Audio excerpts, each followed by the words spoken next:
Today, we're ditching the jets, ditching the wheels, ditching the TSA line and the cockpit door. This is flying as it was meant to be, low and slow on the nearly 70-year-old DHC Turbo Otter. Come join me as we check out Kenmore Air's iconic seaplane on a scenic tour through the skies of Seattle. We'll be taking off from Lake Union, just about 2 miles north of downtown, and then we'll climb to no more than 1,000 feet, giving us spectacular views of the University of Washington, Elliott Bay, and of course the iconic Space Needle. So let's get on over to Kenmore's South Lake Union Terminal, a very modest, one-story building that could easily pass for just another office, restaurant, or boat club along the water, if it weren't for this massive billboard, of course. Your getaway starts here, Kenmore Air. Kenmore may only be a 25 aircraft operation, but they're the largest seaplane business in the country, and their story is actually quite fascinating.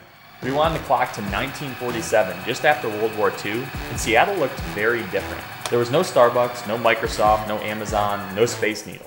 There was Boeing, though, who employed 1 in every 5 King County manufacturing workers. The city had established a reputation as an aviation manufacturing hub, attracting engineers, pilots, and mechanics to support not only bomber production during the war, but also Boeing's next generation of commercial aircraft post-war.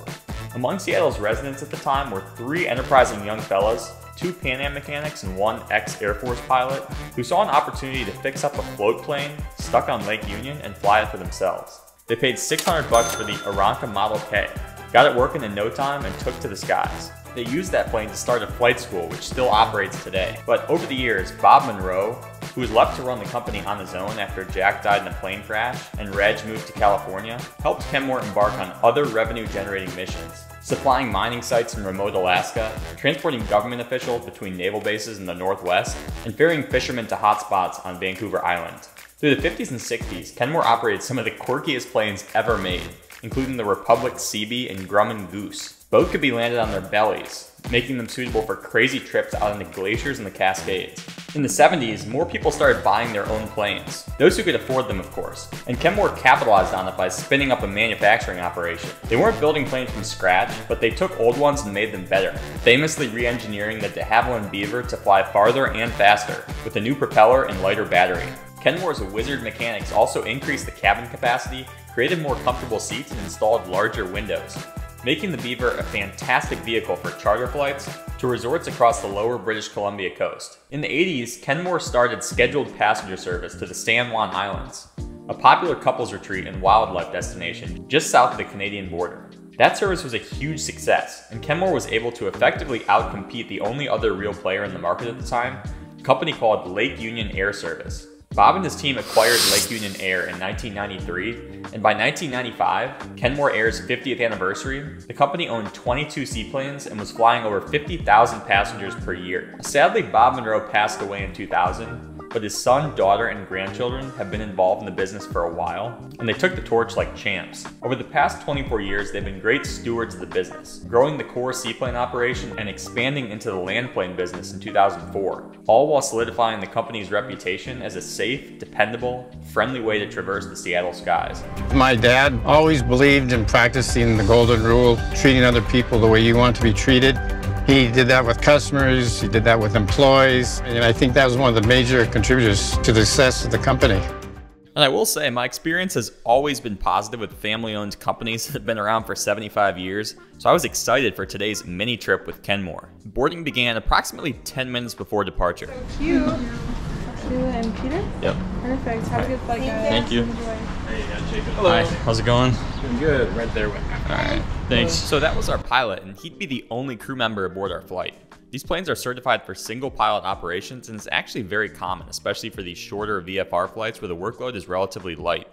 But anyways, our jet bridge today is actually a Jet T, and soon we found ourselves face to face with November 707 Kilo Alpha, a 68-year-old de Havilland DHC-3 Otter that was originally manufactured in 1956. Now, all Otters were manufactured with radial piston engines, including this one, but somewhere along the way she was upgraded to a turboprop. And then at some point she also got this special paint job, which I think looks pretty sharp. Berlin. Yep, that's us too. Welcome aboard, guys. Thank you. Rows 2 and 3. All right, thank you. Little aft boarding action.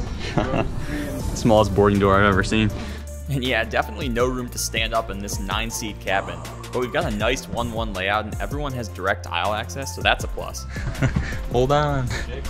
We were assigned rows 2 and 3, but weren't told which side to take, so we just settled for the port side and called it a day. Legroom is a little tight, probably around 30 inches if I had to guess, and there aren't any overhead bins, so if you bring a backpack, you'll either have to stuff it underneath the seat in front of you or hold on your lap. Welcome aboard. Before we get started on today's trip, a quick safety item for us to go over. Seatbelts must be worn at all times. Lift up from the silver tab if you need release. We have 5 exit doors, 2 in the front, 2 in the back, 1 in the ceiling. What? You heard the man. Check that out. The ceiling exit. Does anyone know why the Otter has that? I assume it has something to do with the other doors becoming in-op if we sink or flip over or something, but let me know. After the safety briefing, we pushed away from shore and the captain fired up our PT-6A engine. You'll see that since there's only one pilot, the second cockpit seat is actually open for passenger use, and I believe you can request it prior to boarding. I was tempted, but ultimately decided not to ask as I thought the sightseeing would be better from the back. Taxi time was approximately 3 minutes out to our takeoff position, and pretty soon we were accelerating past all the boats, kayaks, and paddleboards, lifting off into the skies.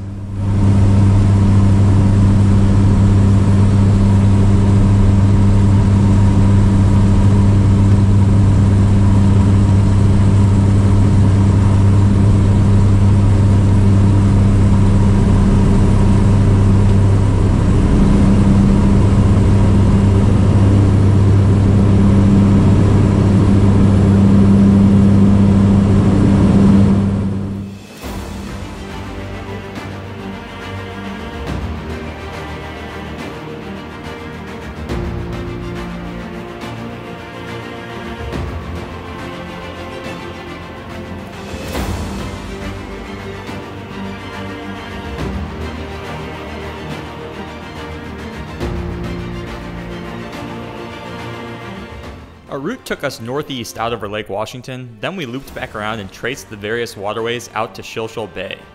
I of course followed our progress in the 4Flight app, and I don't think we got any higher than 1,300 feet, so when we passed by the Space Needle, it felt like we were almost right next to it. Other highlights, in no particular order. First, the cruise terminal, where we see the Discovery Princess and Eurodam about to set sail. The Princess was headed up to Vancouver, and the Eurodam was Alaska bound. Then here we got some boats docked up in Salmon Bay, got a random tanker ship, the Seattle skyline, and of course occasionally we peeped up into the cockpit to see what the pilot and his oblivious co-pilot were up to. Now the keen eye will have noticed that headsets were provided, although I didn't put mine on until later in the flight. According to my mom, who was sitting right behind me, it was basically a pre-recorded audio tour accompanied by some comforting music. No air traffic control audio, sadly. Just 15 minutes after taking off, we were already beginning our approach back into Lake Union, capping off a pretty sweet ride on the Otter.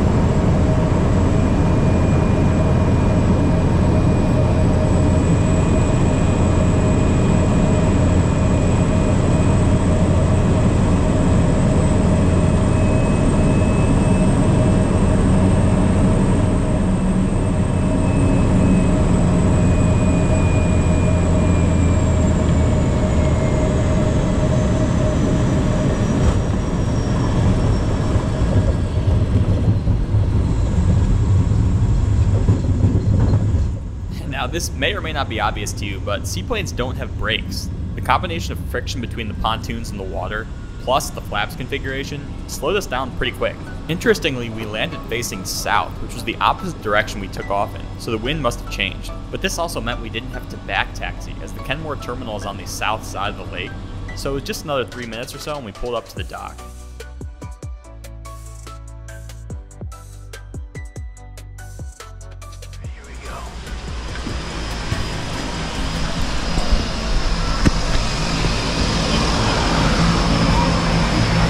Alright, thank you so much. You mind getting a picture of me and my mom in front of the plane by chance?